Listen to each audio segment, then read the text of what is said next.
Today's Japanese slang term is babiniku. In Australia, of course, babiniku is the niku that you throw on the Barbie. Haha, got him! But in Japanese, this refers to a VTuber, usually a man, who uses a attractive young woman as their avatar. Now, some of you may know this term. Indeed, it's popular enough that it even has its own English Wikipedia page. But for those who don't or don't know the origin, I thought I'd go into the term anyway. So babiniku is a shortening of baacharu, bishoujo, juniku. Juniku is literally a term from Christian theology, but is used online to mean adopting a VTuber body. Indeed, I talked about it a little bit in this video. Literally then, a babiniku is just anyone with a cute woman avatar, and this can be women. There are some babiniku who are women, but the term is especially associated with men who have an avatar of a woman. That said, this isn't meant to be deceptive in any way. Indeed, many babiniku who are men announce that fact by calling themselves babiniku ojisan, as you can see in titles like this. Being a man with a female avatar is the draw of the character usually, not something that is hidden. Over time though, the assumption that the babiniku is a man has definitely increased, not decreased. You can see posts like this where they are talking about the voice changers that babiniku would use, which are of course not necessary if you already have a woman's voice. Now, while babiniku have existed since before 2018, the origin of this term actually came out in a tweet posted on June 7th of that year. The term was not just babiniku though, but babiniku owa jinro. Now this phrase is a shortening of the very, very long sentence, baacharu bishoujo, serufu juniku, ojisan joshikai, one night to jinro.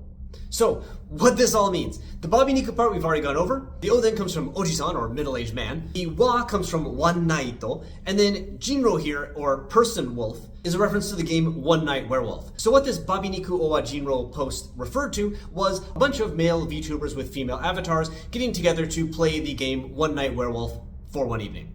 You can see the first ever tweet to use this phrase here, where somebody quote tweets it and says, oh, hey, I was looking for the origin of this and this is the oldest tweet I can find. And then the person who made the tweet says, yeah, look, I just put that together on the spot, or tekitoni, and then it kind of popped off. And while it is, of course, surprising that a sort of off-the-cuff shortening like this could become a major word, that's what happened. By 2020, the NHK had covered it, and it's also been on shows like Sunday Japon, as you can see here. Now, if this video inspired you to think, hey, maybe that's the career for me, I want to become a babiniku, you might want to hold off on that, because a lot of people who are involved in this industry describe the whole job as hell. Indeed, this is so common that there's actually an entire section on the Japanese Wikipedia for babiniku about how the job is jigoku no yoni, and it's been copy-pasted on the English version as well. This is due to what is described as darkness, changes to sexual habits, and just the overall pain that doing the voice and changing your voice can involve, as well as, of course, potential difficulties with the fan base. So, there you have it. The name for this term just comes from a random tweet that involved a random shortening.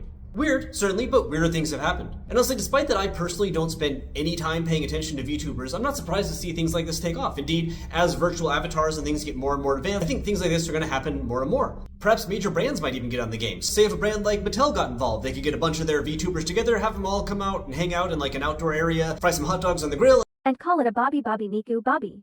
See you next time.